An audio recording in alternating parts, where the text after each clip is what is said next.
Alright, troopers, welcome back to the channel. Today we'll be doing a review of the Republic Brick Separatist Shuttle in the gray color scheme. He sells it in two color schemes, both gray and tan. The one you see before you is obviously the gray one and not the tan one. Alrighty, this set comes with 579 pieces. It was designed by Dat Lego Man. Retails for $130. It is on sale for $65 at the moment, but it is sold out. So more than likely, when it comes back in stock, it will be at that regular retail price of $130, unless you're able to get some before it goes back to that price. But more than likely, it'll be about $130 for you to get it at retail. Alrighty, moving on to that piece review. So pieces I got were pretty good, but unfortunately, I was missing several pieces. And I'll try to point them out if I see them throughout the build. A lot of them were on the inside, so it'll be hard to get to. But there are a couple in that top fin, such as, I'll go ahead and show at least one of them right here. A piece right in here is a 1x1 tile. I did have a spare one in my collection, but it was missing from the pieces I got. And then there's a couple other pieces in the build, such as a 2x3 light gray plate that I was missing. I'm sorry, plate. But, I mean, it's nothing too much, but it's just more than usual. Alrighty, next thing we're going to be talking about today is that design of the model, and we're just going to start off by saying this. It works good on a computer. It does not, however, translate well to reality. So there's a couple things. The best and most accurate way I can describe it is fragile. And when I say that, I only pick it up with two hands on each side of the underbelly under here, because if I pick it up anywhere else, it's most likely going to fall apart. If you pick it up by these top wings, it's going to fall apart. If you pick it up by the cockpit, it's going to fall apart. So there's not really too many ways you can do without it falling apart. So it is definitely buy it, build it, shelf it kind of model. And what's some of these that is their sole purpose and intention is to be bought and put on a shelf, and that's it. That'll be their entire lifespan. It'll be on a shelf being looked at. So from that aspect, they did pretty good with it. There's a couple things that I'll talk to you about later in the just the accuracy aspect of the model. But as far as design, so like this whole entire cockpit is built around this one or about two layers of plates and tiles up top, and everything else is hinges and clips and other stuff off the bottom that doesn't really hold too well together, because it's clipped by a bottom piece right about in this area to this gray ring, which is then clipped by two studs to this gray piece on the back. So between this gray, this darker gray, and the cockpit area, there's about 6 studs total holding all 3 of those sections together. And so, as you can probably guess, that's not very good as far as stability is concerned. And there are several spots in the model where it kind of built on air until the next step when you put something on it, which I'll get to in a little bit more detailed in the instructions. But overall, it's just a kind of a troubled model. And it's not like they had any excuses, really, because Lego has already come out with 2 different versions of this same ship, one of which was in the Separatist gray, and the other was the Phantom 2 from the Rebels TV show. So you had 2 different models to be able to base it off of, and you decided to do something kind of just different. Let's put it that way. So the model itself definitely needs a little work as far as design goes, but once you get it built and get it to stay together, because I built the cockpit in about 10-15 minutes, but to get it to stick together took almost 45. from the time I finished putting the pieces together on the cockpit to the time I completely put the pieces together to make the ship was about 45 minutes, which to me is not very good at all. Some people will say, oh, well, that's, just what to expect with customs, but custom or not, that's a little long in my opinion. All right, gonna go ahead and talk about the interior of the model. And you can see there that it has that printed piece right there and has 2 more printed pieces down at the bottom. And you can see them right there. So 3 total pieces. I removed the window pane right there, but that would probably break the model. It wasn't really designed to come off too easily.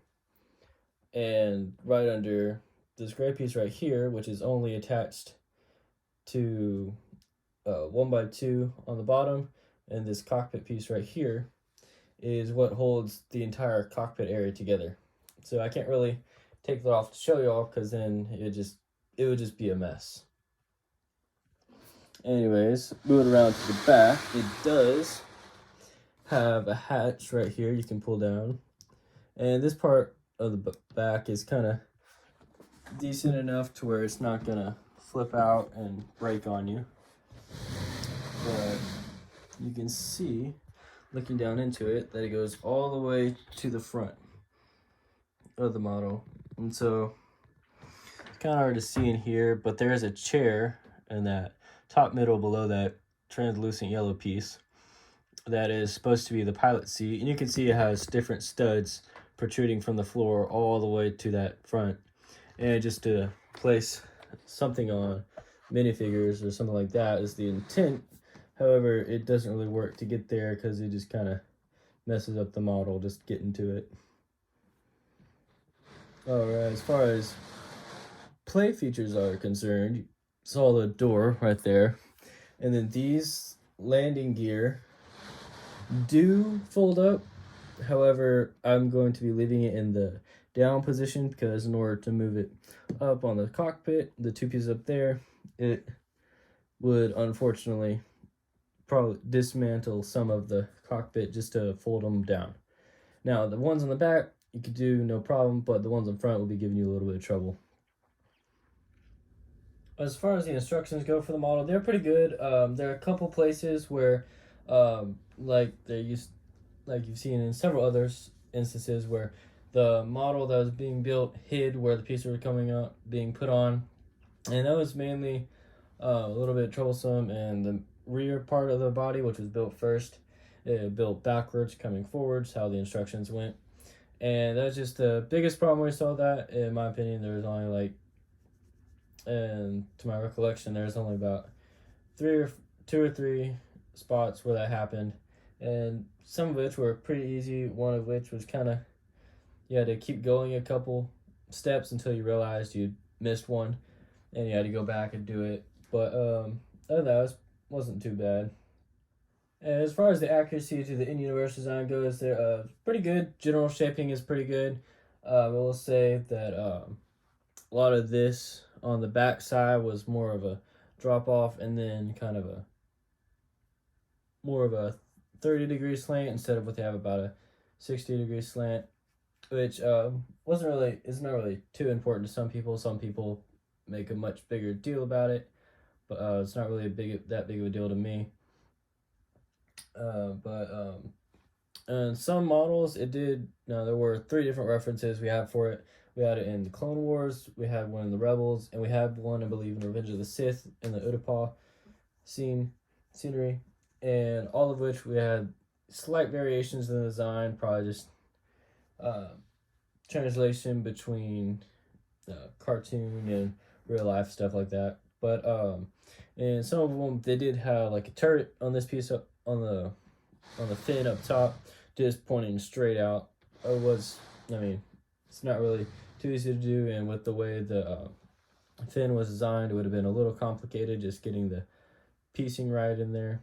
But that's about it for that. For the turret part of it, at least. The whole body in general was a lot more flat around this area. It would and it reflected on both sides, honestly. and or this is more kind of a oval. It would have been more of a weirdly rounded shaped 4-pointed star, and not really.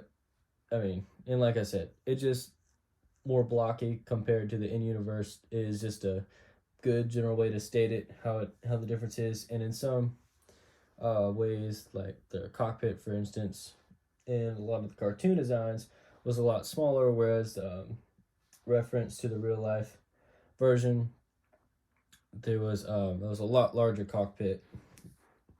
And then on some of them, it also had like little antenna coming off of the top piece right here, just right above that cockpit.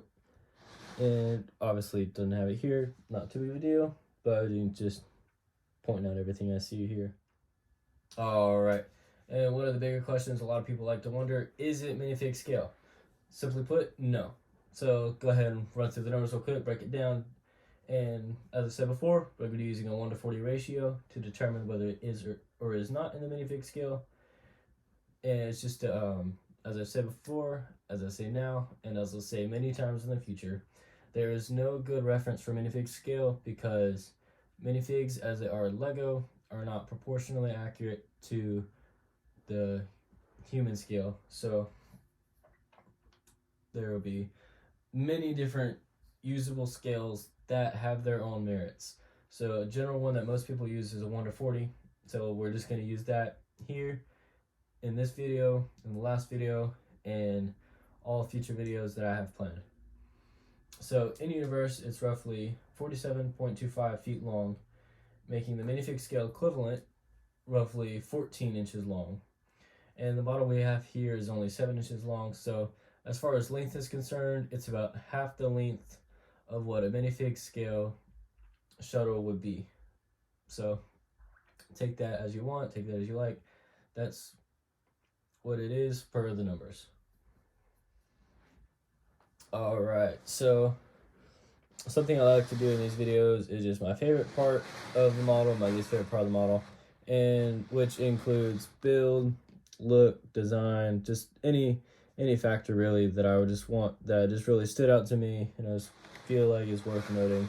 So my favorite part about the model is definitely this fin piece. Now, as with most of the model, there was definitely some things it could have done better in the design aspect, but as far as my favorite piece, it is definitely this fin piece right up here. Now, my least favorite part, in every way possible, is this cockpit area.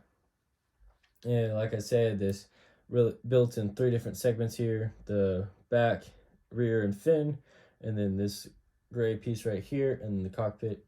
And the cockpit was just, it was not fun to build, for me at least.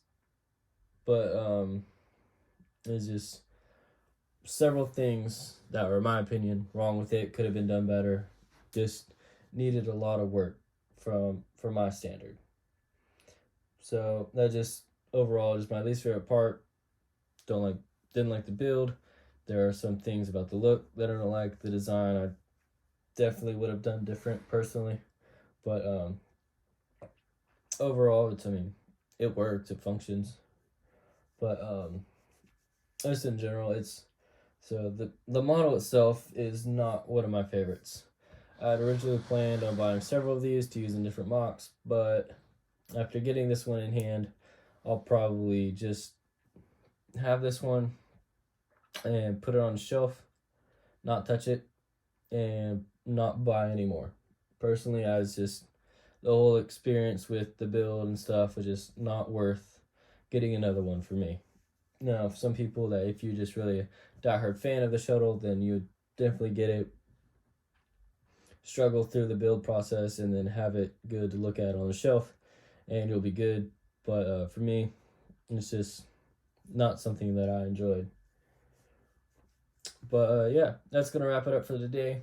We should be doing an unboxing video on this coming up Tuesday, so that'll be fun. That'll be nice. We have a couple things that coming in and should be here by then. A couple things I've already got in that if it is what it says it is, or what I expect it to be rather, it should be pretty good, pretty fun.